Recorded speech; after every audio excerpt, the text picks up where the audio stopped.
Do you know whose stuff this is?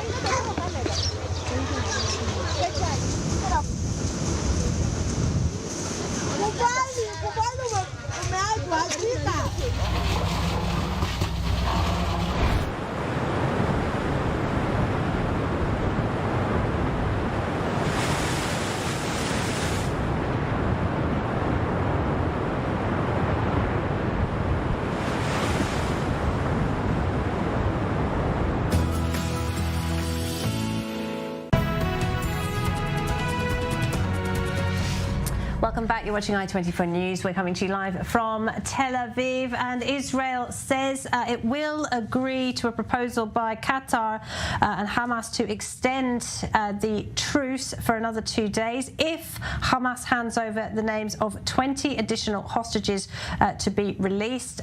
10 would be released on Tuesday, 10 would be released on Wednesday, and Israel would have to release 60 Palestinian prisoners at the same time. So that is what has been announced this hour. Meanwhile, 11 hostages are due to be freed from Gaza tonight, separate from the 20 I just mentioned.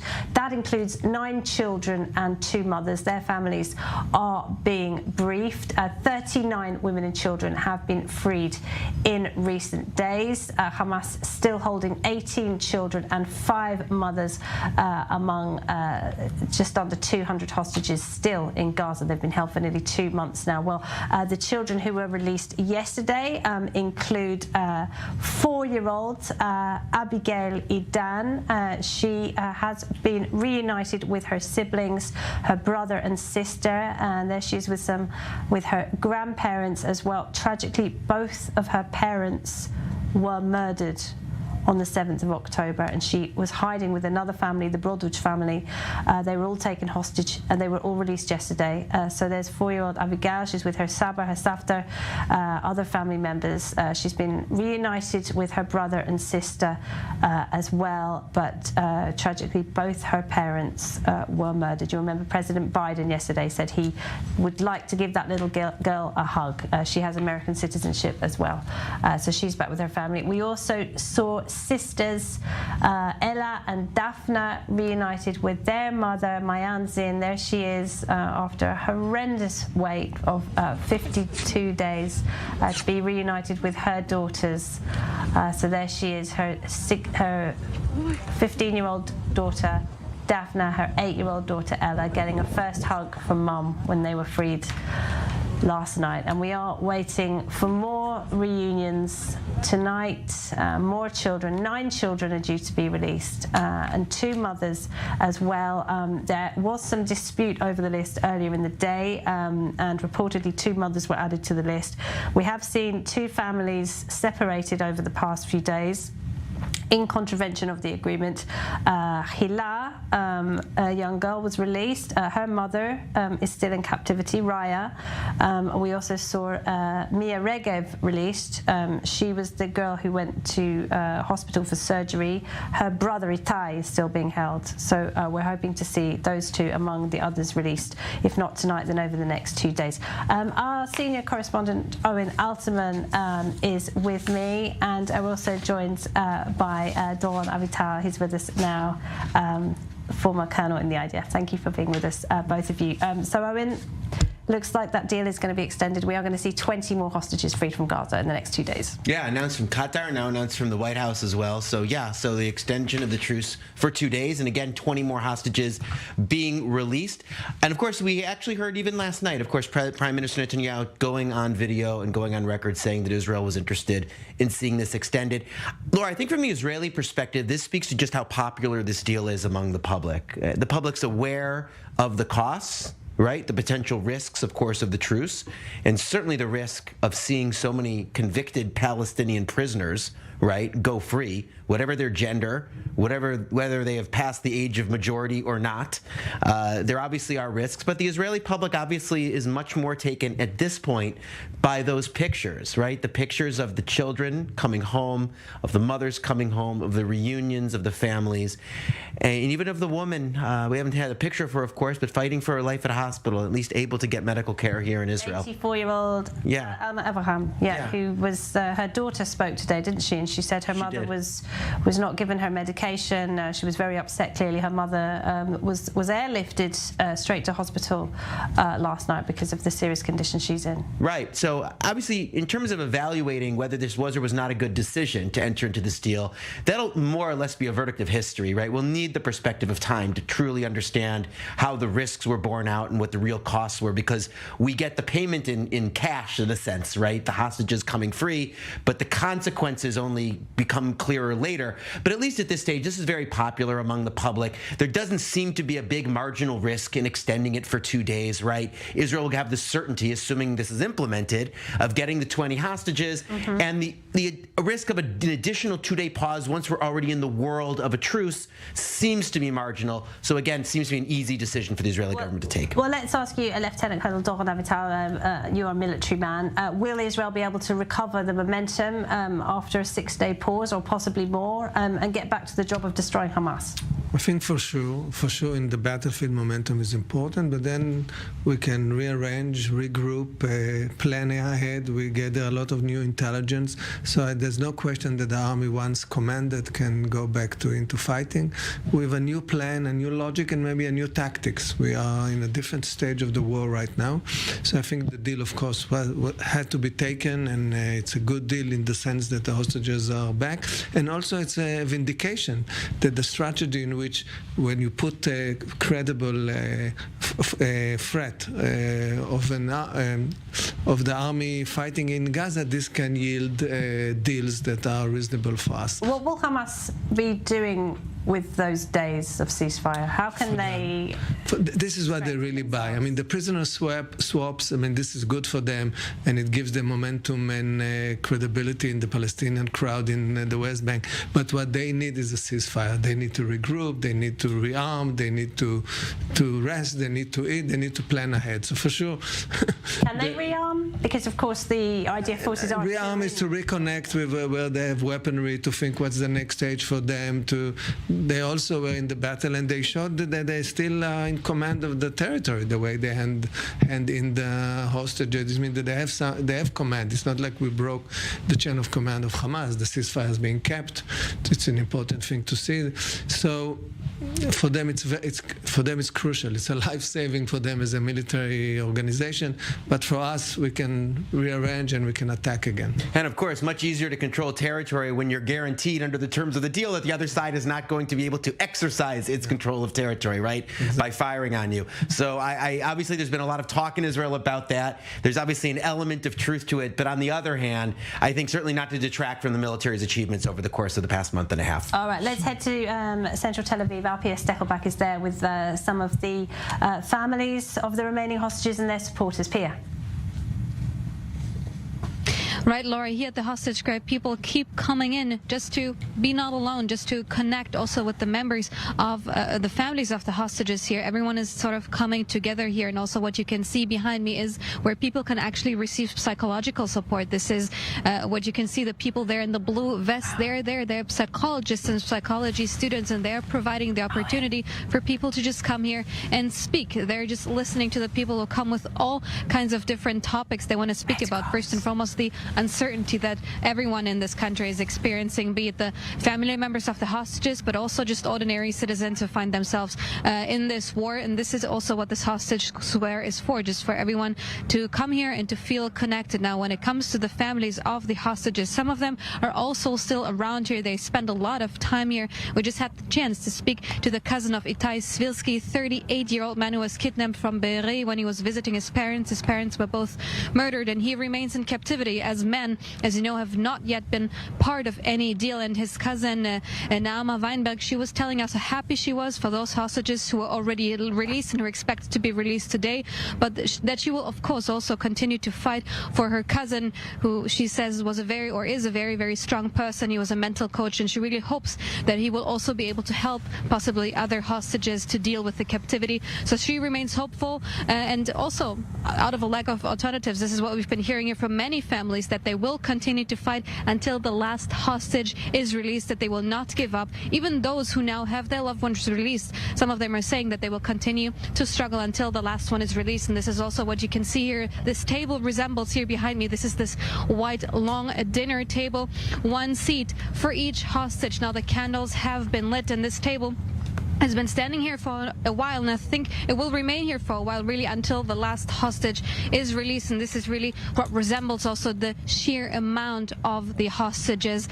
A chair for every one of them, a chair for every hostage, and people still keep coming in here, keep taking pictures, and keep just coming together and just talk and to feel connected to what is happening, Laura. All right, Pia, thanks very much indeed. Yep. Too many chairs still in the square representing the hostages, but we're hoping a little less tonight. And Israeli media is reporting that the Red Cross is on its way. The Red Cross vans are on their way to the hostages somewhere in Gaza, and we expect them to be brought back perhaps via the Rafah crossing. Oh, we're looking at the prison now. This is the prison where the Palestinian prisoners are being held. They will be released. No, we're looking at Rafah, I'm being told. Apologies. We're looking at the Rafah crossing, so we should be possibly seeing that the Red Cross will bring the hostages via the Rafah crossing. It was a bit different last night. They went via a different crossing, cutting out Egypt, went directly into Israel because one of the hostages was in poor health and had to be airlifted to a hospital. And the Sheba hospital in Israel says it's just discharged 9 of the hostages that it was treating since they were released last night as well. So that is where we are at this hour. The ceasefire is being extended for 2 days. The Americans, the White House now confirming that as well. Let's go to southern Israel. Zach Anders joins us now. Zach, we're hearing that the Red Cross ambulances are on their way to the hostages inside Gaza. Yeah, and that's going to be the next major stage, right? This is really one of the, if not the most crucial elements of the handover, getting them into the hands of a third party. Once they have been with the Red Cross, once they arrive in those vehicles, they can begin their journey to the crossing itself, navigate that crossing, get through that crossing.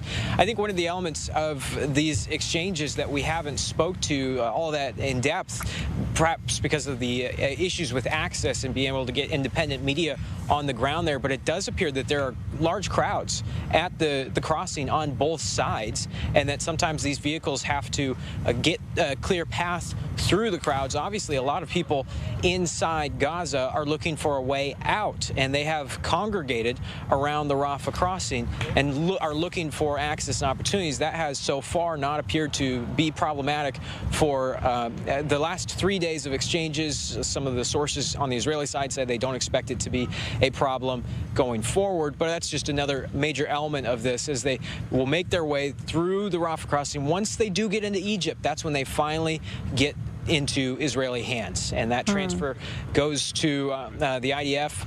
They will then be transferred once again into other vehicles and start their journey through the Israeli crossing, drive towards our location. We should be able to, like yesterday, see that vehicle and the convoy of vans as it passes us towards Hatzerim Air Base. They'll receive further checks and analysis. There'll be doctors and psychologists on hand. Again, we've got 9 children in today's release, and those psychologists will give an initial debrief, give them an opportunity to enter into their new sense of normalcy, their life outside on the other side. And then they'll get on those helicopters and fly to Tel Aviv and be able to be reunited with their families. Zach, it's a good point about the Rafah crossing. It does look quite chaotic there on the Gaza side, obviously. I presume there is a heavy Egyptian military presence on the other side of Rafah crossing. They've made it quite clear they don't want any Palestinians coming through there, any Palestinian refugees at all. Just talking about the 9 children on the list tonight,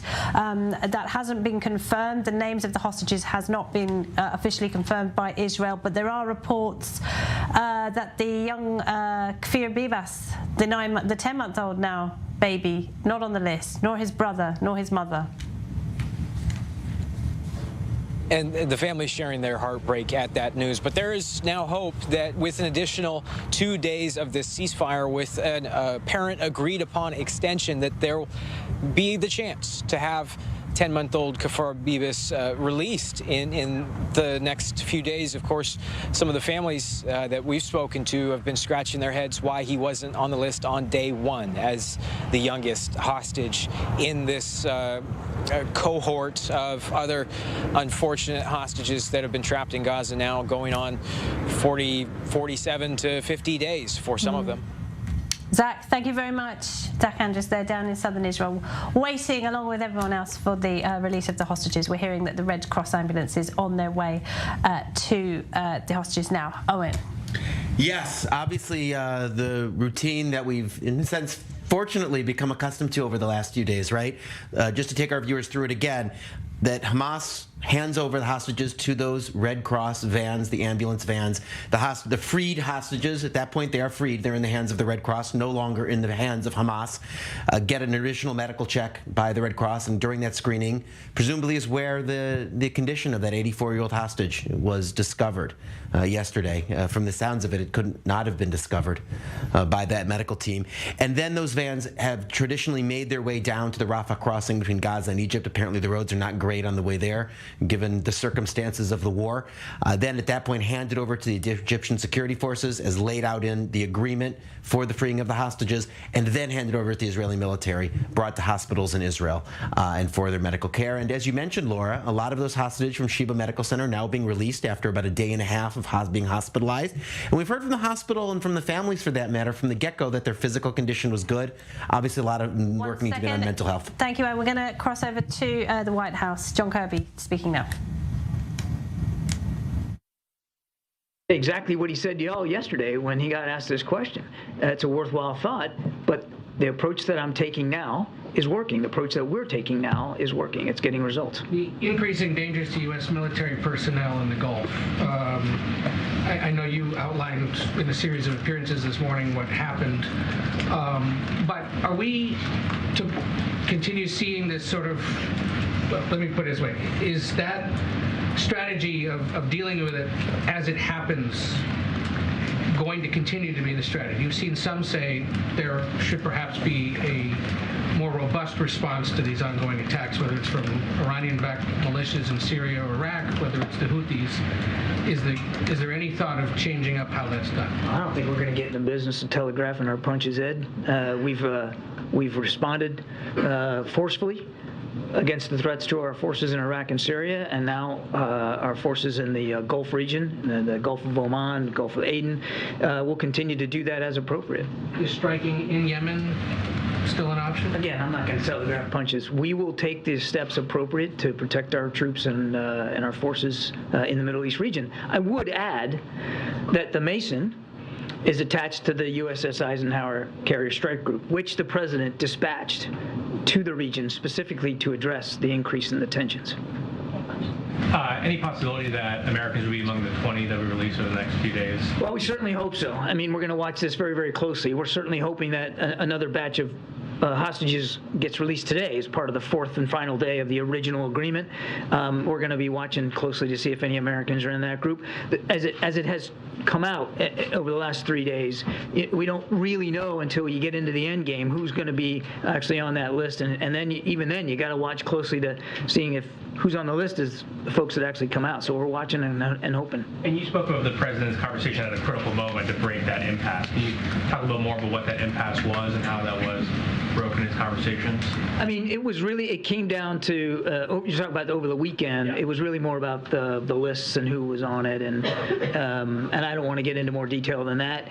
It's a similar issue to what we faced today. The reason why there's been a little bit of a delay because there was a difference of a view, if you might, over the list, and the fact that mothers were not originally going to be allowed to come out with their children. Now that's been resolved. So it really had to do with the who. And very, very quickly, the newly elected leader of Argentina says he's coming to the U.S., also to D.C. Any meetings scheduled with administration officials, with the president, with anybody else while he's here? Yes, President-elect Milei will be coming to Washington, D.C., largely to meet with the IMF and the World Bank over their fiscal and economic issues. But while he's here in town, he'll have a chance to meet with some National Security Council folks, including Jake Sullivan. No plans to meet with the president or anything like that? No plans to meet with the president. The president will, as you think you know, be on travel in the middle of the week. Thank you. On the remaining Americans who are being held, do you have any more clarity on whether they're being held by Hamas or with one of these other terrorist groups? No. And, all along you've been very clear about concerns that a broader ceasefire would only benefit Hamas. Sullivan was pretty clear yesterday in saying that, Hamas has been able to gain some benefit from this. How concerned are you that the longer this truce lasts, now 6 days, that Hamas will benefit? And how do you weigh that? It's a real risk. You have to expect a group like Hamas, a terrorist group, which clearly doesn't abide by laws of war, will try to take advantage of any pause in the fighting for their own benefit. So we're watching that closely, as well as our Israeli counterparts. You can bet that they're watching that closely. And I don't want to speak for the Israelis, but I mean, this is a calculated risk that Prime Minister Netanyahu and his war cabinet are willing to take in order to get those hostages out. So it's a balance. And as you've also heard the Israelis say, that once the pauses are over, they intend to go right back at military operations. And when you say that Hamas has been able to get some benefit so far, is that restocking, resupplying? What is that benefit? I would just say that, without getting into intelligence issues, that any pause in the fighting could benefit your enemy in terms of time to refit, to rest your fighters, to rearm them, re-equip them. A pause in the fighting can be seen as a benefit. But I want to stress, and this was always part of the calculus. Any discussion of pauses was always part of the calculus that Hamas might try to benefit from it. But so too have the Israeli people benefited by the return of their loved ones and hostages. So too have the American people benefited now with little Abigail back with her family. So again, it's a balance. Again, I won't speak for the Israeli Defense Forces, but when these pauses are over, then they have made it very clear that they're going to continue to target Hamas leadership. John, how many Americans are still being held hostage, and do you have proof of life? We think the number is, it's less than 10, probably in the neighborhood of, about 8 to 9. But we don't necessarily have firm, solid information on each and every one of them. And why haven't the 2 American women who are with Abigail, what happened with them? Why haven't they been released? Well, we certainly hope that we'll see them in hopefully today, and if not today, certainly over the next couple of days. We want to see them back with their families where they belong as well. The lists are developed by Hamas, and then, of course, the Israelis develop their list of Palestinian prisoners that they're going to release. And we're not involved in the specific drafting of the lists and the determination on Hamas's side of who's going to come out on any given day. Obviously, we want to see those 2 American women released as soon as possible. And the truce being extended 2 days, what happens now? Do you want to get like 3 days next, or a permanent truce? What's the thing? It's like I said in my opening statement, Steve. We're grateful that we've got an extra 2 days to work with here. That'll result in the release of 20 more individuals, women and children. And as I said right at the top, we'd certainly like to see even that extension extended further until all the hostages are released. That's really the goal here: get all the hostages home with their families where they belong, and however long that could take. Mm-hmm. Thank you. Just to follow up on the question about Milei visiting Washington, you mentioned that most of his meetings would be with the IMF, but who will be he meeting at the White House, at the NSC, and what are the expectations of the White House for this meeting? And more broadly, what are the expectations of the president for the relationship between the two nations? I already answered that question. He'll have a chance to meet with Jake Sullivan and potentially other folks here at the NSC. We'll have to see how that shakes out. President won't, unfortunately, be able to meet with him because of domestic travel. But obviously, we want to continue to look for ways to cooperate with Argentina. Argentina is a healthy and vibrant partner in this hemisphere on many, many issues. And so we're looking forward to obviously hearing what the president-elect's ideas are and where he wants to go on policy issues and making sure. The U.S. National Security Council spokesman John Kirby speaking there.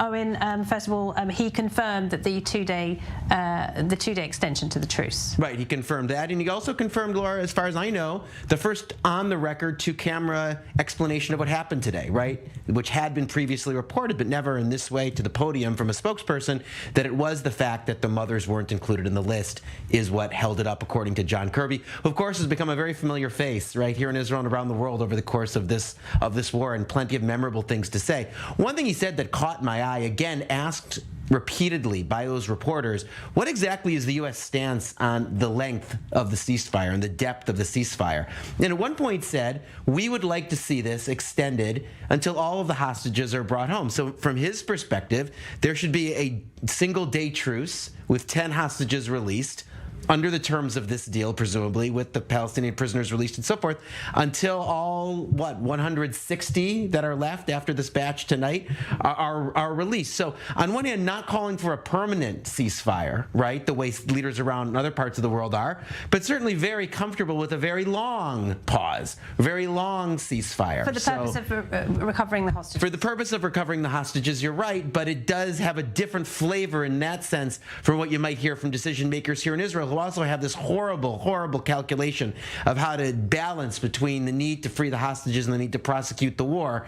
But I suspect it might have a bit of a different way of explaining their logic and reasoning. One other important point also to mention, Israel's public broadcaster reporting tonight that at the meeting of the government, right, all the 30-plus ministers, which had been previously scheduled to approve the budget, which is controversial for its own reasons, there is expected to be a vote on adding names of Palestinian prisoners to the list of those who could be released. This is something that has to pass the full government. The narrow war cabinet or even the larger security cabinet are not enough. That needs to pass the full government. Why? According to the National Security Council, because there need to be names in the bank if the Supreme Court strikes down some of the other names of the 300. They can petition the High Court, can't they, if people don't want them to be released. I could just point out that one of the 3 female prisoners due to be released tonight, 16-year-old Nufut Hamad, she was sentenced to 12 years in prison 2 years ago for trying to murder her neighbour in front of her children. It was quite a famous case in East Jerusalem 2 years ago.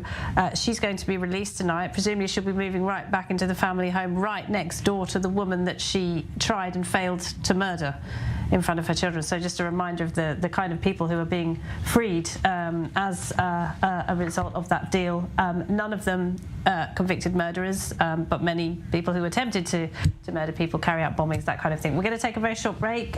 When we come back, we'll have all the very latest. Hoping to see 11 hostages, 9 children, 2 moms.